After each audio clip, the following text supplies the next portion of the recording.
Welcome to Present Poetry, a podcast where we sit back, relax, and enjoy some poets of the past and present. I'm your host, Erin Crittenden, and before we get started on this week's episode, I want to remind you that all of the material used in this podcast is either public domain or used with permission from the author or the author's estate. It's a fun time for all ages, so sit back, relax, and get ready to hear this week's featured poet.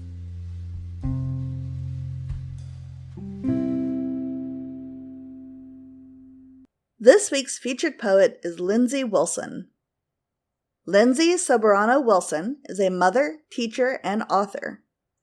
The Japanese Red Maple, from Hoods of Motherhood, a collection of poems, published by Prolific Pulse Press in 2023, is a bittersweet reflection on motherhood and was nominated for a Pushcart Prize. Her second poetry book, Breaking Up with the Cobalt Blues, Poems for Healing, published by Prolific Pulse Press, 2024, curates artistry from pain and was featured on CBC Radio 1's Ontario Morning and CBC Books to Read. She is a contributing writer to the anthologies Cadence, Life's Poetic Rhythms, published in 2024, and Social Possibilities, Poetic Voices of Hope, published 2025, both of which were finalists in the American Way Writing Awards. Casa de mi Corazón, a travel journal of poetry and memoir published by Poetica Publishing in 2021, explores how her Canadian Jewish identity was shaped by travel to Israel, Morocco, and Europe. Her poetry and nonfiction have been published in Canada, the USA, Australia, the UK, India, and France, in publications like Jewish Women of Words, Silver Birch Press, Spill Words Press, Poetry Superhighway, Fine Lines Literary Journal, and Fevers of the Mind. Lindsay holds a Master of Arts in English Literature and a Bachelor of Education from the University of Toronto, and an undergraduate degree in creative writing from Concordia University. She is writing about being a third-generation Holocaust survivor in Be Somebody, a 3G memoir, and her essay, Bubby Was Right, was featured on Zibby's On Being Jewish Now. We are reading a few of her poems that she submitted to us through the forum at presentpoetry.com.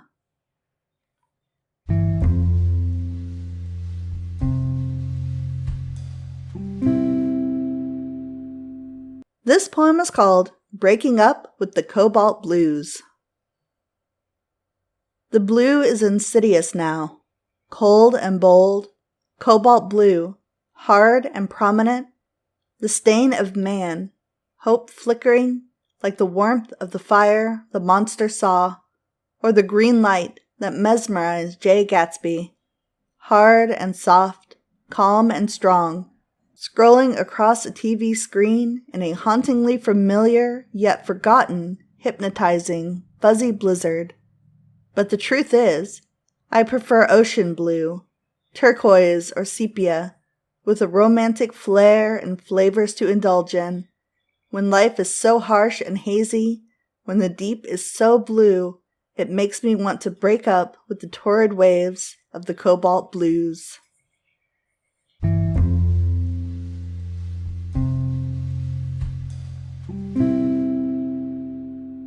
This poem is called Sunlight. Sometimes a little bit of sunlight goes a long way.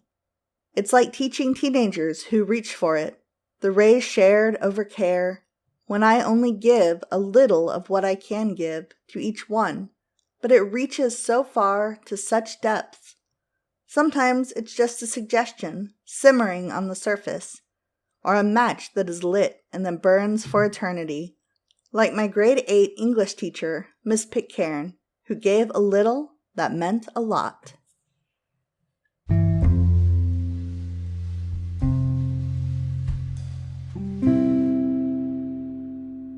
This poem is called The True North. We either creep at a snail's pace or fly like a bird, but sometimes the distance between cutting corners and turning corners becomes reality meeting realized dreams, forming a sacred dance because we haven't really lived until we've trekked no man's land, Or is it the Badlands? Or better yet, the Highlands? No, that's not it. That's not it at all. It must be the backcountry, after all. In the arms of the Arctic, down to the tip and dip of the Blue Mountains. Yes, like a true Canadian, the true North strong and free. It's time we found that the road less traveled is where we want to be.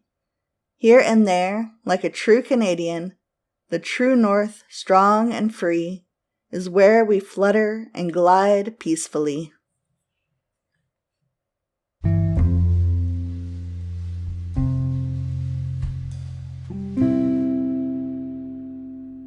This poem is called Stay Gold and is dedicated to Miss Pitcairn. Stay gold, stay true. It used to just be the important thing to do in our youth, to seek justice and truth, even when living in broken homes or hanging on the wrong side of the tracks. You still had real friends, but when life eats away at memories and the golden sheen has dulled, or you had mistaken gold-plated jewels for the real thing, only then do you see that perhaps when the good die young, that is the only way to stay gold, and suddenly staying gold means so much more than it used to, now that you know what it is to rust. You, my friend, are forever golden and full of trust.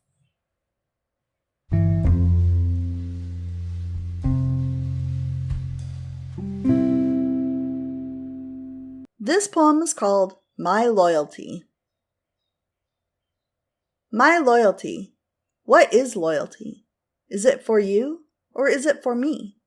Should I be loyal to someone who has never shown loyalty to me?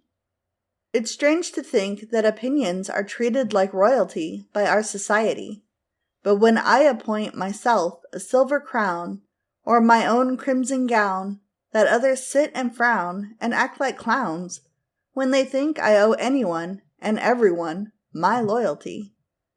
As though it's principle like currency, as though it's permissible to betray me. That's why it's liberating to break free from being loyal to others, to be loyal to yourself.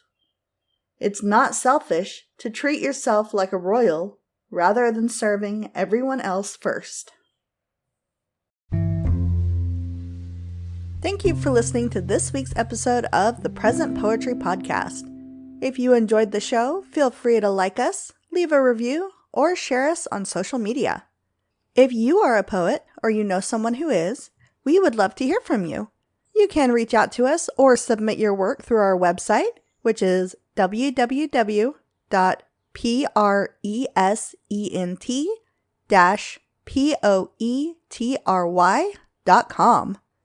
Again, that is www.present-poetry.com. We can't wait to hear from you.